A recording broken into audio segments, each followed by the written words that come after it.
Hello and welcome to this week's episode of The Winning Post, powered by the Serum Institute of India. I'm Mandira Lalwani.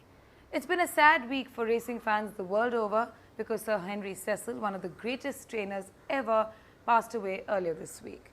We here at The Winning Post dedicate this episode to his memory. But before we get to that, a quick look at the headlines. The Winning Post up close and personal with Sir Henry Cecil a year before he passed away. I've been lucky, I think sort of good horses make successful trainers and jockeys. A look at the great horses that Sir Henry took under his wing, including Frankel. And finally, a look ahead at the first classic of the Bangalore summer season, the Fillies Champion Stakes. It looks like it's going to be an exciting race. There's one standout filly, which is Starry Eyes from Bombay. Sir Henry Cecil, considered to be one of the greatest trainers ever to have graced this planet, passed away on Tuesday this week. 2 days later, on Thursday, his widow led in 2 winners, possibly putting an end to his last laid plans. The Winning Post caught up with him about a year ago in possibly one of his last exclusive interviews to anybody because of his condition. He was fighting cancer, and because of that, he'd made his appearances very rare. We got a chance to interview him thanks to the Padmanabhans, who graciously introduced Mohit Lalwani to Sir Henry Cecil. Well, I am with the legend, Sir Henry Cecil. Sir Henry, thank you so much for talking with me. Pleasure. Sir Henry, talking about your career, option to become a trainer, it was such a long time ago, but do you remember how that all happened? Well, I only came into the racing world. I'm a bit of a freak. Some of the racing sort of fraternity go back to the days of Fred Archer, and they probably intermarried, and they haven't all got withered hands, but they've intermarried, and they're very closely related and everything. And I'm not a racing family at all. My father was killed before I was born, and my mother married a trainer. And from there on, the trials, the tribulations, I've worked with horses, so I know how difficult it can be, but the optimism that there's always tomorrow, is that what kept you going? Well, I went through a sort of stage when everything was sort of, I had some very good times for years and years and years, and then I had 5 years in the doldrums, and you don't like to go out as sort of has-been, poor old Henry, So I'm always quite determined I was always determined to try and get back a little bit, and things are going much better. And if there was a formula to your success, would you be able to say what there was? Well, it's a way of life, and I think trainers got to be patient, and the sort of horse I have, a lot of late maturing horses, you've got to be patient. So three things about training. One is patience, 2 is patience, and 3 is patience. Well, you've always had some fine jockeys riding for you. You've had Steve Hawthorne, you've had Lester Piggott, you've had some great horses as well. Grooming a young rider like Tom Queally, what's that been like? Yeah, he's coming on very well. He's talented, and he's young, and he's going very well. Now he's getting his confidence, and he's ridden, I suppose, I don't know how many Group 1 winners for me. It must have been 16 or 17, I think. No, he's doing fine, and I'm very happy. I like having my own jockeys. I don't like sort of just getting the best jockey available, because I know if I drive a car, I get into a car I've never driven before, it takes me a little time getting used to it. And I always think that, teamwork and getting used to the horse and everything makes a lot of difference. Now, compared to some of the others you've worked with, I've read some interviews where you've referred, likened Frankel to a horse like Waller. How would you compare him to the others in your life? I've been lucky, I think sort of good horses make successful trainers and jockeys. I think if I have a bad horse, I'm a bad trainer. A jockey's riding bad horses and he can't take a position in the race, and he's a bad jockey. So you have to thank the horses, really. And I've been very lucky over the years for training for a lot of owner breeders, and that I've had some marvellous colts and fillies through my hands, and they're all different distances. I've had marvellous Gold Cup horses, and Derby horses, and Oaks fillies, and Guineas fillies, and Guineas horses and things. So they're all different, and they've all been so good to me. You can't really compare. I wouldn't want to compare an Osho Shart, who won a Triple Crown, with a Frankel. All I can say is Frankel is out of the ordinary, and as long as everything goes right and he stays sound, and there's every chance he'll be a much better horse next year. Let's start with this year? It's been such a year, hasn't it, 2011, and Frankel has really brought sunshine to your stable, hasn't he? Yes, he has. I mean, I've had to rely on him and a few older horses. My 2-year-olds are backward and everything. And Frankel's definitely sort of now in the hearts of a lot of people. They he's recognised a lot, he's done terribly well, and he's a champion. Hopefully he'll go on to be. Well, that's interesting. You know, the last time Khalid Abdullah had a really great champion that was Dancing Brave. That was back in 1986. He didn't train on to his 4-year-old career. The decision to train on, how difficult was that? Well, I think he's a horse that he was difficult early on. He used to be a little bit free and pull and everything, and now he's settled down and learned how to race and everything. And you don't get a horse like that every day. Yeah? I mean, it's once in a lifetime people have horses like that. If they're lucky. And they're bred to race, and he's bred to stay on and train on, and I'm sure he will too. I think he'll be a stronger horse next year. Another thing is getting over a slightly longer trip as well. He can do a mile or 1.25 miles. Yeah. Well, that's right. Well, his pedigree suggests that he could stay much further. He's by Galileo. His half-brother certainly did stay. How tempting has it been this year for you to actually possibly take him a bit longer than you have? Well, I would have taken him longer if he was retiring this year, but I think as he's staying in training next year, we can do either the 1 mile or 1.25 miles. I think that'll probably be as far as he'll go. I mean, there's quite a lot of speed on the dam side, and I think he'll be, with luck, he'll be very effective. Now he's settling well at 1.25 miles because he's got a certain amount of speed. Talking about his earlier career, let's go back and remember the 2000 Guineas. What were you thinking? What was going through your head when he actually came down into the dip? I thought, God, we've gone too fast. He's going to stop very suddenly. And he wasn't getting tired. He had just been in front too long. Yeah. He began to idle. Idle a little bit. Yeah. All right.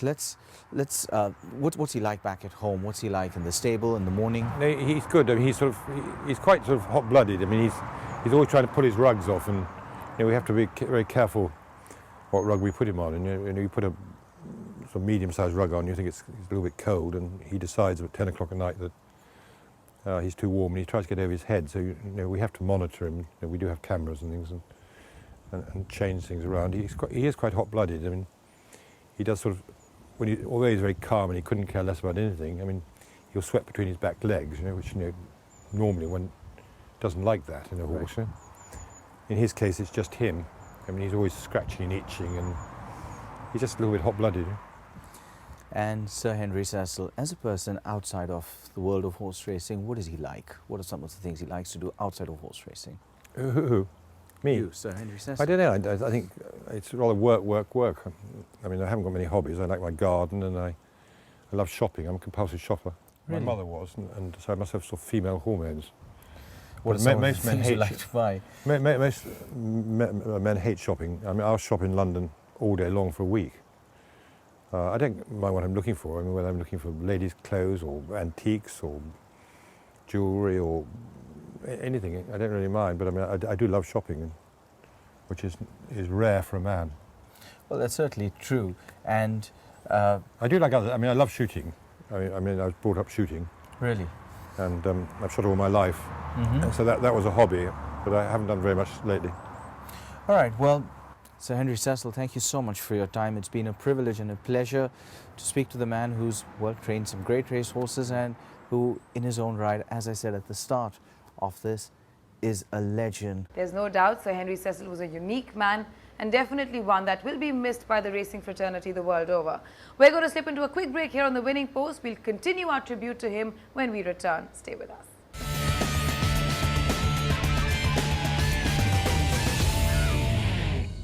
Thank you for staying with us here on The Winning Post, powered by the Serum Institute of India.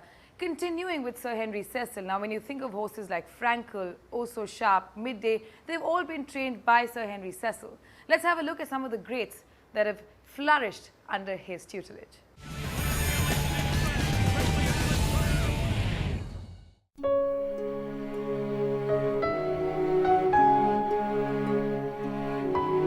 Sir Henry Cecil, a name that inspires respect and awe in the horse racing fraternity. He was the man behind champion horse Frankel. His instinct and a deep understanding of his horses ensured that success partnered Sir Henry at every step of the way. He was crowned champion trainer 10 times through his career and had the distinction of training 25 domestic classic winners. He was master trainer at Royal Ascot, where he saddled more than 70 winners.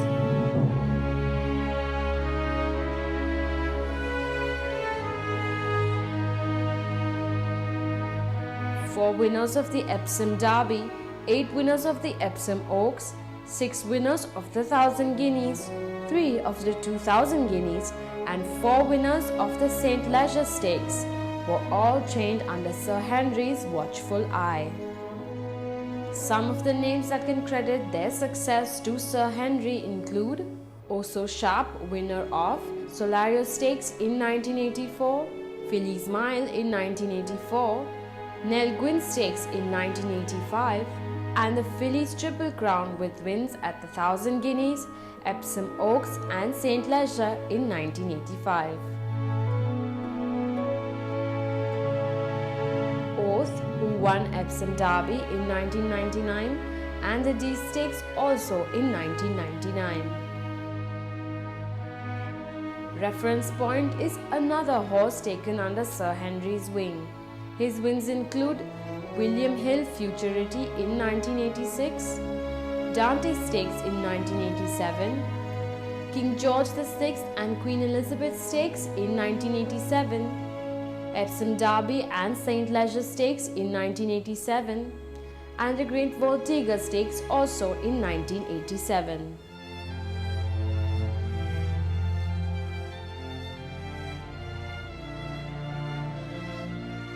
Winner of the Nassau Stakes 3 times consecutively in 2009, 2010 and 2011, Midday was also another horse that Sir Henry trained.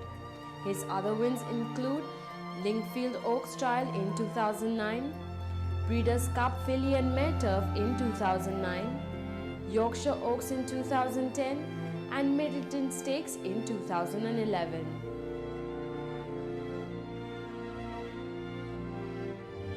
Another horse who can credit his success to Sir Henry is Twice Over, winner of Craven Stakes in 2008, Champion Stakes in 2010 and 2011, Eclipse Stakes in 2010 and International Stakes in 2011. In recent times, champion horse Frankel has been one of Sir Henry's greatest successes. Frankel, considered to be one of the best racehorses, was unbeaten in his 14-race career, and a major share of this success can be attributed to Sir Henry Cecil. Frankel began his career as a 2-year-old on 13th August 2010 under the aegis of Sir Henry Cecil, with the EBF Maiden Stakes run over a mile in Newmarket.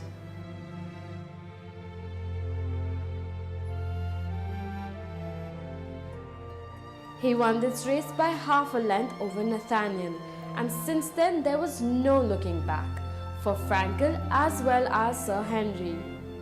The partnership between the two is stuff that legends are made of. Frankel won race after race, and Sir Henry couldn't have been more proud.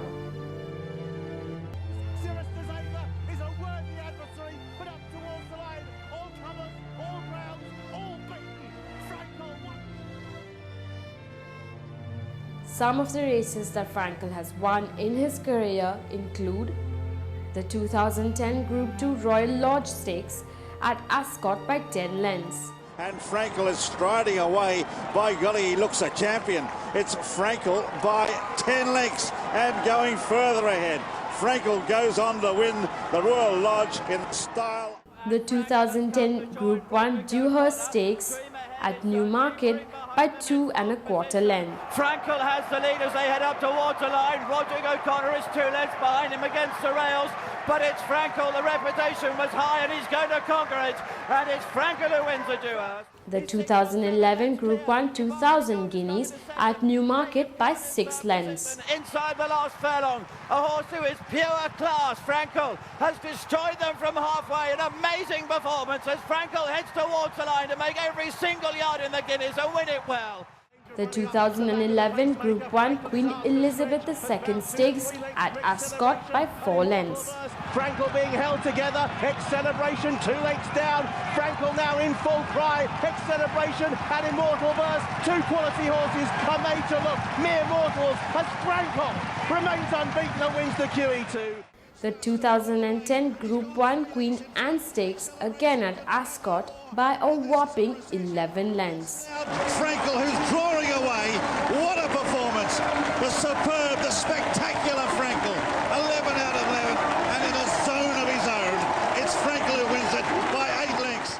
And the 2012 Group 1 International Stakes at York by 7 lengths. Frankel bounds clear, and this is all over. Frankel scorching away this perfect mix of poetry and destruction, this glory of rhythm, power and majesty, the undisputed champion of the world. Frankel wins the Juddmonte International and it's 13 out of 13. And the final race of his career, the 2012 Group 1 Champion Stakes at Ascot by 1 3/4 lengths. Queeley's finger poised on the button for one final electric burst. Frankel bidding to settle it. Cirrus de Ziegler is making a fight of it on the far side. Frankel extends. Cirrus de Ziegler is a worthy adversary, but up towards the line. All comers, all grounds, all beaten. Frankel won the Champion Stakes and lives up to the title. With such a wide array of champion horses to his credit, it is obvious why Sir Henry was held in such high regard. He has left behind a legacy that will be remembered for years to come. His demise has caused a great loss to the racing fraternity. And if there's one thing for sure, it is that the racing world will sorely miss the man, the legend that he was.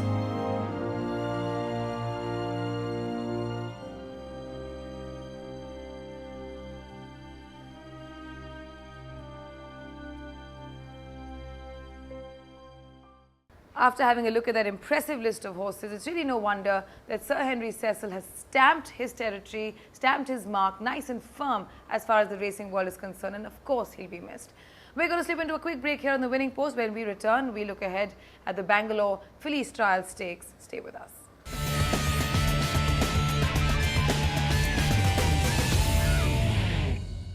Welcome back to the Winning Post, powered by the Serum Institute of India. Let's go across to Bangalore now, where 15 fillies are in the fray for the Fillies Championship Stakes, over a mile to be run this Sunday. Let's have a look at the contenders.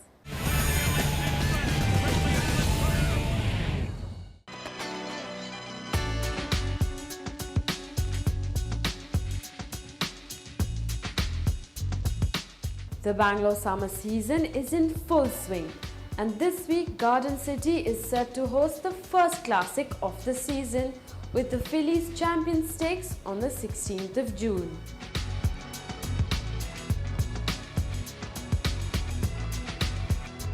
Back in 1959, when Rising Bell, ridden by P. Shankar, won the first ever Bangalore Fillies Trial Stakes, as it was known then, it was just another race.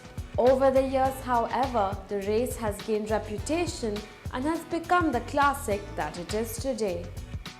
This is a Grade 1 race exclusively for fillies and is run over a trip of 1600 meters. This year's race will have a total of 15 fillies competing with each other. Starry Eyes, considered to be the highest rated filly in India, is sure to be the top contender. The filly has won 2 of 4 starts and has placed second in the other 2. We spoke to trainer C.D. Katrak about the filly's preparation for this race. She's travelled well and she's looking well, and I think she's done pretty well. Unfortunately, the day we met in the Poonawalla Million, my filly had a bit of a problem about 10 days before the race. Apart from the bumping, that's separate, but she also had a problem and therefore she had a bit of a setback. Maybe if we hadn't had that setback, things could have been reversed. I would rate her amongst the best. She's a filly with a very nice temperament, and she looks after herself, and there's not very much to train her. She's quite an easy filly to train. From the dam side, she's very stoutly bred, so her staying ability should not be a problem. Up to a mile, I do not see any problem whatsoever. Let us see how this race goes through, and we'll take a call after that. But my personal feeling is that she will get a trip because she has such a beautiful temperament, and you can switch her off. She doesn't ask for a head, she doesn't fight, she does nothing. Dr. Vijay Mallya, Bangalore's most avid racing enthusiast, has 3 entrants in this contest. We spoke to his stable's racing manager Zain Mirza about the chances of the 3 fillies being pitched against Starry Eyes. Yeah, the Fillies Championship Stakes to be run on the 22nd is the first classic for the summer season. It looks like it's going to be an exciting race. There's one standout filly which is Starry Eyes from Bombay. We've got 3 pitched in against her. They're all very, very good fillies, all rated quite high, all in the 60s. We've got Striking. She was unbeaten in 3 starts, and then she ran second in her last outing. And we've got Marinsky, a filly who's come from Bombay. She's a nice burden of proof filly. Ran second to Murray in the Nanoli Million. Ran a good race. And the third filly we have is Apparition, who's also a burden of proof filly who won her last start quite impressively. So we have a fairly strong hand. We've got some very nice 3-year-olds. We've got frontline contenders, you know, more than one in each of the categories, the colts and the fillies. So it's looking like an interesting season. I mean, of course, this competition is very good this year, but it's nice to have, some good horses, frontline horses. I would probably rate Striking over Marinsky and then Apparition. I mean, I'd put them in that order, and actually that's how they are rated also. Of course, the rating is very little between them, 64, 63 and 61, but it's close. But they've all done what was expected of them. They're doing well, we're happy with their progress, and you know, at the end of the day, it's luck of the race. Fillies Striking's trainer SS Ataulahi believes she has a good chance to win after her 2nd place finish against Turf Striker at the Mayor's Cup earlier in the season. Let's hear what he has to say. She gave 6 kilos to Turf Striker, and she ran 4 lengths behind him. We had no choice. There was no proper lead up for her, and I didn't want to run her we didn't want to run her too close. We wanted her to have a 28-day gap between her lead up to the fillies. That's why we were compelled to run that race, because she was at that rating, and it was a good run. She's well, she's working well, all's well with her. Let's hope for the best. The way Starry Eyes has been working, she's been working extremely well. It looks difficult to beat her, but nothing is impossible in racing, so let's hope for the best. After hearing what the trainers had to say, we caught up with jockey DK Ashish, who will be riding Bright Lady in the race, to hear what he had to say about her prep and chances in the race. I'll be riding Bright Lady in the Fillies this year. She's working well. She had a good mock race. She won a good race in Bombay. I think we all have to beat Starry Eyes. Starry Eyes is the filly that we have to check it out. I think my filly has a decent good chance.